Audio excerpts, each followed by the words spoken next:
Welcome to this series exploring innovation, progress and achievement using a technocentric paradigm by Ash Stuart. You may want to also read Ash's original Substack article for the best experience, including footnotes and other details. Episode 36, B1. From Rote to Rigor, the Heady champion of learning, on the challenges of structuring, streamlining, cementing knowledge. This is still a thread on the study of the science of knowledge in continuation with the last couple of episodes released.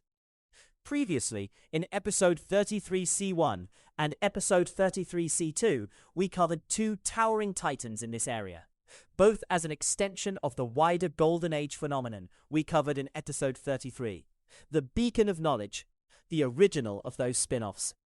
Now we'll take the thread forward, as if in the spirit of episode 33B, the baton of knowledge, but also, as we'll see, an extension of the related concepts we covered in the piece on the rise of the university, episode 36. So in episode 33C1 we met the Islamic polymath Ibn Sina, known in medieval Latin as Avicenna, and traced his comprehensive theory of being, becoming, and knowing, the sciences of ontology and epistemology, as he had devised based on his reading of Aristotle, or so he thought. He was followed by another great Islamic polymath, Ibn Rushd, Averroes, who, having realized that Ibn Sina's foundations were erroneously Neoplatonic rather than Aristotelian, set himself up to completely cleanse philosophy of such corruption and restore a pure Aristotle. The key progression this mirrors is what transpired between the works of Plato and his disciple Aristotle themselves, in that the former advocated a more theoretically oriented approach to these basic questions of reality, while the latter had slightly more practical preferences. This is what I've described as the dichotomy at the very heart of epistemology, and thus one may say philosophy itself. And as I've said, this matters to us because it goes to the very heart of the emergence of science as we know and practice it. And in tracing how the thread of Aristotelian-inspired epistemology and philosophy got passed on from the Islamic world to Latin Europe, after a hiatus of 3/4 of a millennium, we get to meet a rather interesting character. Beacon to baton. So it's early to mid-1200s, Oxford University, and presenting Roger Bacon.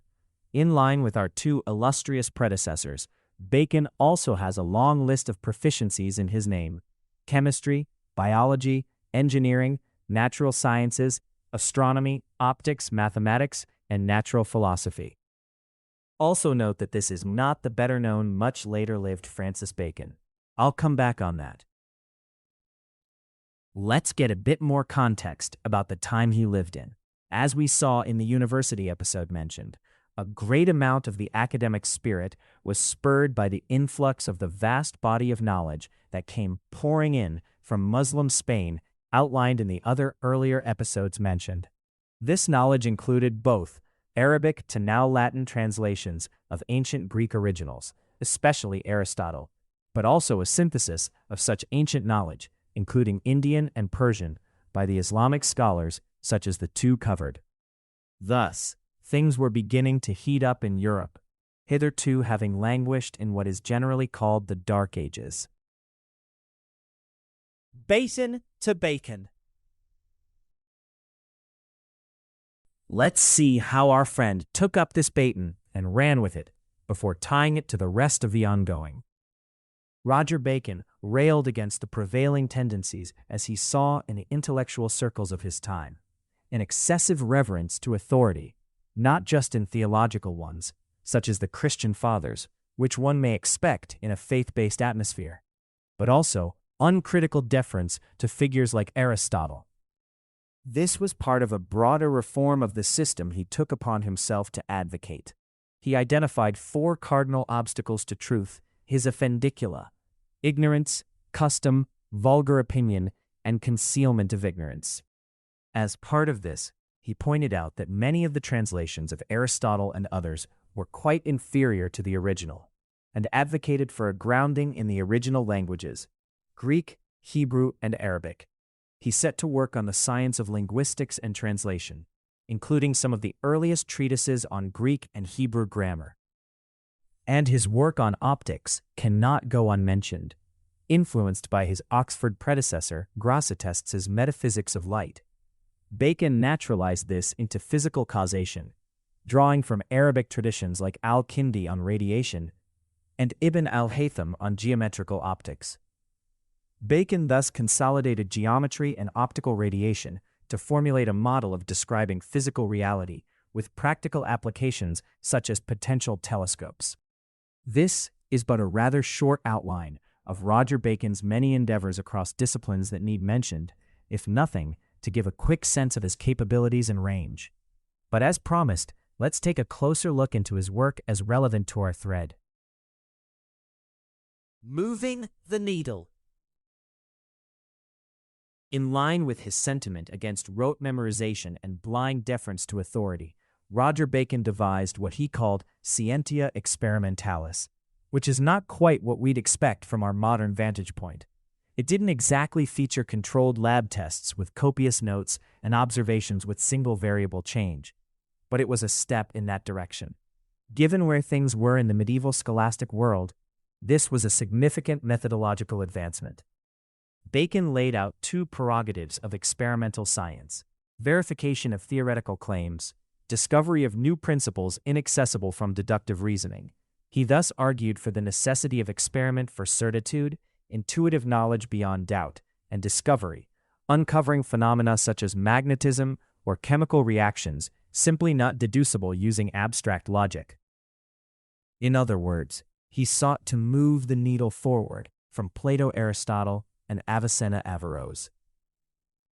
And as part of instilling rigor into the whole enterprise, he made a very resounding advocacy for the primacy of mathematics, laying it as the necessary foundation for all knowledge. Pushing for the need for quantitative precision, he argued it was ignorance of mathematics that had corrupted all knowledge, and it alone provided demonstrative certainty for all explanation. He went so far as to posit that without mathematics, one cannot understand the Bible. Fighting chances. So let's see where we are. Popularly, Roger Bacon is barely known for these things. By a strange quirk of historiography, Bacon has both failed to be given the credit he deserved and been attributed actions he certainly didn't accomplish. Firstly, his impact on his contemporaries and successors was moderate. It in no way matched the scale of ambition Bacon had and the impact of his works he'd hoped would have. Yeah, that's all nice, Roger. Anyway, back to memorizing Aristotle. While he managed to get optics as a subject in the curriculum, in the areas that we are more interested in, evidence for direct engagement in his work by such immediate later thinkers is sparse. In the other direction, in the early modern era, and especially in the 1800s, an aura of greatness developed around Roger Bacon. He was, mythically rather than factually, portrayed as this scientific pioneer, even the first scientist. He was elevated as having invented gunpowder, the telescope, and even formulated flying machines, submarines, and cars. He even got the epithet Dr. Mirabilis. We have a few lessons from this whole episode in our pursuit of understanding innovation and progress. Firstly, that these are not a given. Bacon was prodigious and his works were ambitious, but did he leave a lasting legacy by way of considerable adoption of his advances? Likely not. Does it matter? Yes, because we have to appreciate that innovation and progress can be hard, bloody hard. And there is the question of timing. And the institutions. Roger Bacon, one may say, was way ahead of his time. Not so much in action perhaps, but surely in thought, in his ideas and concepts. He still lived in a predominantly religious society. In fact, he himself was an embodiment of it, having later become a Franciscan friar. He not once deployed his arguments in the service of, as we'd call it, science per se, but rather his commitment was wholly and resolutely towards the consolidation of Christian theology and religion, especially at a time when, with the Mongol invasions, etc., he saw Christendom as facing a lethal threat.